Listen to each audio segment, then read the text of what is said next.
I have the Brian Michael Bendis story. Because apparently DC has lost their fucking mind. The freaking hell's going on with them? Seriously. It's like, we've already learned Brian Michael Bendis, not good, ladies and gentlemen, not good. I am actually getting to be where I'm anti Brian Michael Bendis. And I mean, like, okay, maybe he needs to go away. No, I'm just kidding. No. But I used to be, oh yeah, I love Ultimate Spider-Man. That was a good story. Brian Michael Bendis is a good writer. He's done some good things with Daredevil. I think it would be no. The man sucks. The man cannot write a fucking comic book. Maybe he could do a graphic novel. Maybe he can write the greatest fucking graphic novel in the world, because he writes for the graphic novels. But as far as monthly comic books, Brian Michael Bendis sucks. I mean, he is really freaking bad.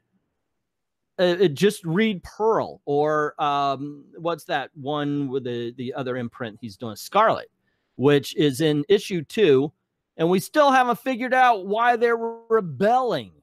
Wow, we gotta destroy Portland because of reasons. Here's my give us some fucking story. Yeah.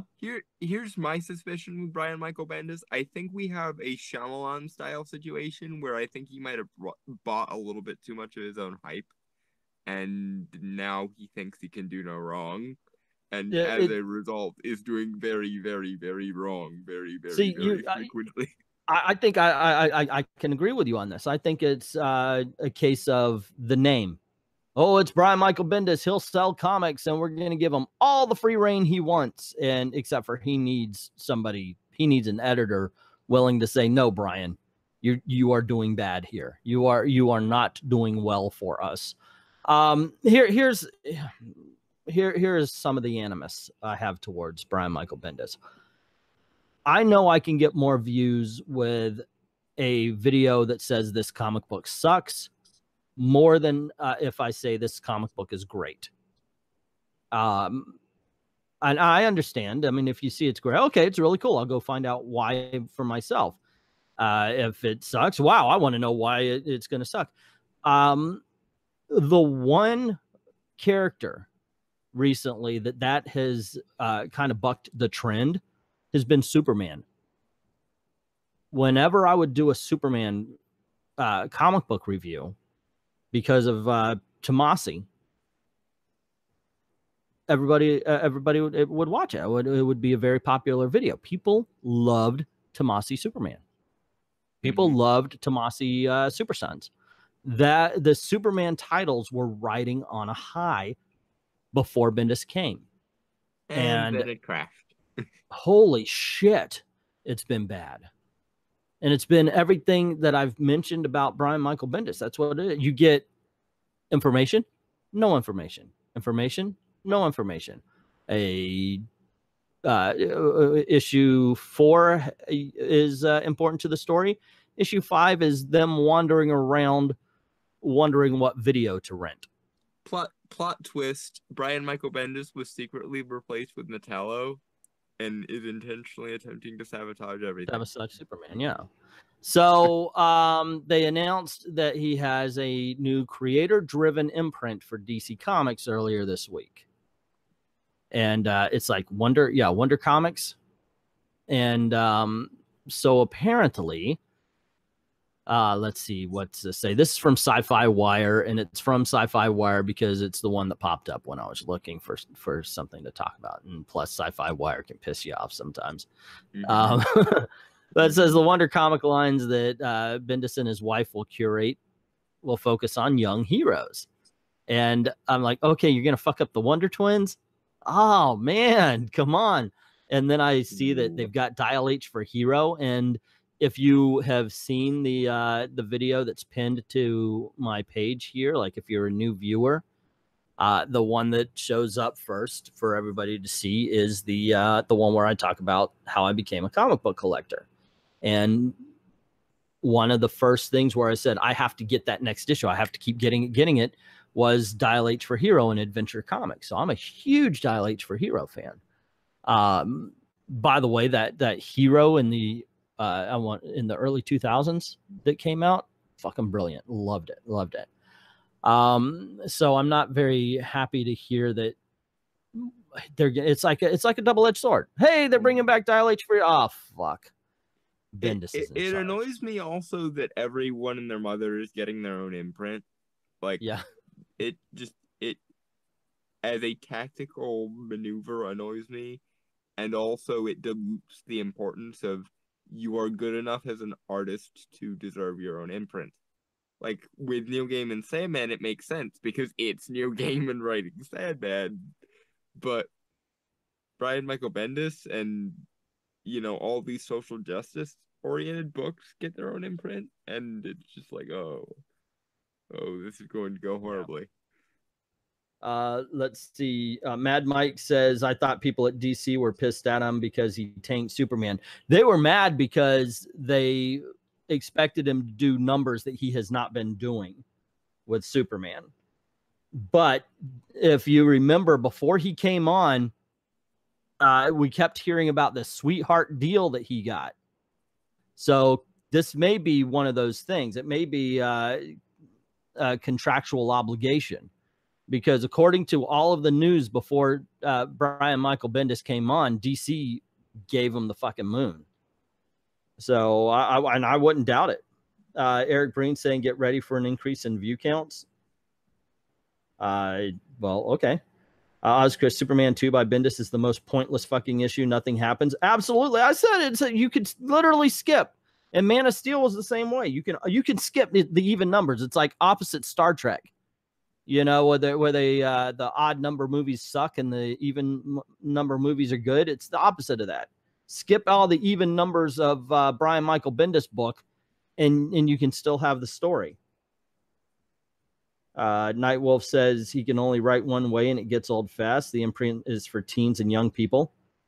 It should be for everybody, but yeah, I understand it's about teens, but it should be something that anybody picks up and enjoys. Yeah, comics should be for everyone. Wendy Marvin Zanjana. One of the best 5 books of the 2000s. It was Brain, and I agree. It was that good. It was a very good title.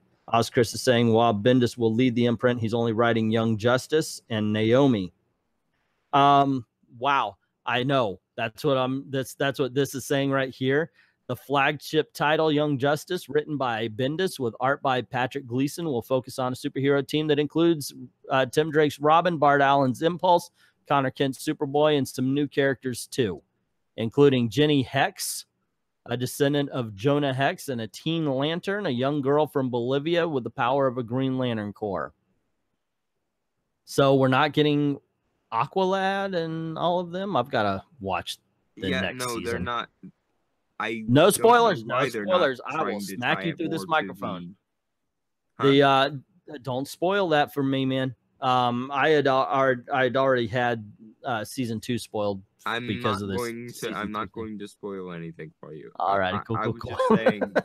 I was just saying that if I were in charge of greenlighting a Young Justice book, my first thought would be, okay, well, at least as a starting point, start it from the team that is, predominantly associated with it now because of the show. And for whatever reason, they're not doing that.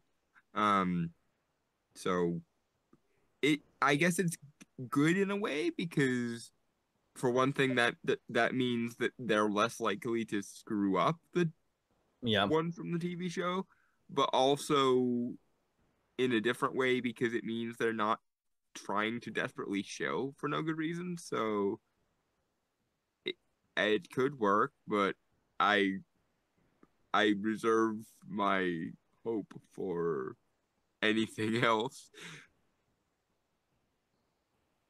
I expect very crowded Gabbies this next quarter. Yeah, you think? What with oh yeah, and speaking of, I gotta look at Border Town again this week. I haven't read that yet. I've been checking out all the number ones. Alexis is saying the only thing he's writing that is good is United States versus Murder Inc. And I agree. I liked that book. That is good. I have to mention You know, you got to give credit where credit is due. I'm calling it, says Oz Chris. Teen Lantern will be DC's version of Riri Williams. I think Naomi is going to be DC's, but yeah, could be. Could be. You never know. For the love of God, telling me it's non-canon. We'll find out. Couldn't they have dusted off Peter David and given him Young Justice? That guy's been irritating me on. You know, yeah, that would be nice. The man at least can write a book. Let's see. Keep him away from Young Justice. Keep him away from everything good. This sounds so stupid. It must be an AU. Please tell me it's an AU. Okay, I'm not very good with what's alternate AU? Universe. Alternate universe. Oh, let's hope. I don't know. Like I said, it's only Young Justice that he's going to be messed up. Dial H for Heroes, written by Sam Humphries with art by Joe Canone. Oh, never mind. That he was one of the artists for America. So if you're not going to take it serious, don't even do the book. Oh. I mean, if you oh, you know what? That guy did America. Let's put him on this comp. No, any. No, if you're not, you are definitively wrong. God damn it. I literally said, okay, you know, maybe you never know. I don't know. Let's see. Fucking Joe Canone is. Oh. Well, man. It's one of those 6 in one hand, a dozen in the other things, because at Look, least it'll keep this community afloat for a while. I dig trauma films, you know, and I dig trauma films for what trauma is. But I would never say, hey, you know what? The person who should direct the next Captain America movie is the guy who did Tromeo and Juliet. No, wouldn't happen. Okay. Then again, James Gunn. That's true. That is true. Then again, yes. There is always the exception. So Mark Russell and Stephen Byrne are going to be writing and drawing the Wonder Twins with their pet alien monkey. So he's coming along. Now, Yay. Here's the thing. Mark Russell, I do believe he did Flintstones. Mm-hmm. And so he can handle those cartoon characters brought to life. So that one I'm excited about. I think that's the one I'm looking forward. That's, like I said, every role has its fuck, I can't talk. You know what I'm saying? A good comic shape of yes. hope. That's the one I've got faith in, just based on the fact that I like the Flintstones. I like the Jetsons as well. Yeah, even that Snagglepuss thing was pretty good. Let's see. And finally, there's the new title, Naomi, written by Bendis and David Walker with art by Jamal Campbell. And it centers on the only brown-skinned girl in a very white town. Let's get that out there before you talk about the story, because that's what's important. In the Pacific Northwest, according to Bendis, when investigating the origins of her adoption, Bendis said she uncovers a massive secret within the DC universe. That is going to be the Riri Williams of the DC universe. Yep. I'm sorry, but you know what? I don't care the race of a character. What I think is bad is when they decide to announce the demographic before the story. Like, oh, you're gonna love this. It's about a black girl. And yeah, it's like reducing Constantine down to a British dude. Yeah. Although, given that they haven't got that right in the past, maybe that should be paid more attention to.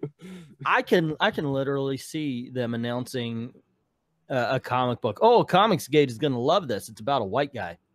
No. No. We don't care. We care about the stories. Write a good story. That's all we want. Oh my gosh! It just artistic quality. What are those? Yeah. I don't know, man. That is just fucked up. That is fucked up. I mean, I'm not missing anything. That's exactly what the write-up says right here. I need to Naomi, Centers on the only brown-skinned girl in a very white town. That's the first thing out of the gate. Oh, man. Yep, we're doomed. Yep. Bendis should be doing fan fiction, not comics. Also, something that I noticed in the Naomi description, they're making it about her finding out she was adopted, so that means she's having identity crisis issues, so drink. There you go. There you go. They could have Black Alice. That would be kind of cool. Yeah. Didio was at New York Comic Con, and he was complete shill about Bendis and DC. You know, he comes from that same age. I can actually see that, you know, and I don't know, man. I've really got to look into this because I'm really starting to believe what people are saying about the Didio thing, with the fact that since Jeff Johns left, Didio's like, hey, let's bring back the New 52 and ruin all of the goodwill we built up over the last couple of years. It really does seem like that. It's the Dan Didio way. Hey, they're pissing people off at Marvel and they're selling. So there you go, gang. What do you think? What do you think about the whole Wonder Comics imprint and Brian Michael Bendis taking over the writing job on Young Justice and DC seeming to give him the keys to the kingdom? I don't know. Let me know what you think in the comment section below. Also, if you like this video, you want to see more, click like, share, subscribe, and hit that notification bell so you don't miss anything. Cool things happen around these parts. Now, this is the way we're trying to make a living, so if you don't mind helping out the channel, go on over to Patreon, drop $1 in the till. Links in the description below. Helps keep making videos for you. I'd like to thank everybody who's already done that, and to everyone, all of the true believers, thank you very, very much for watching.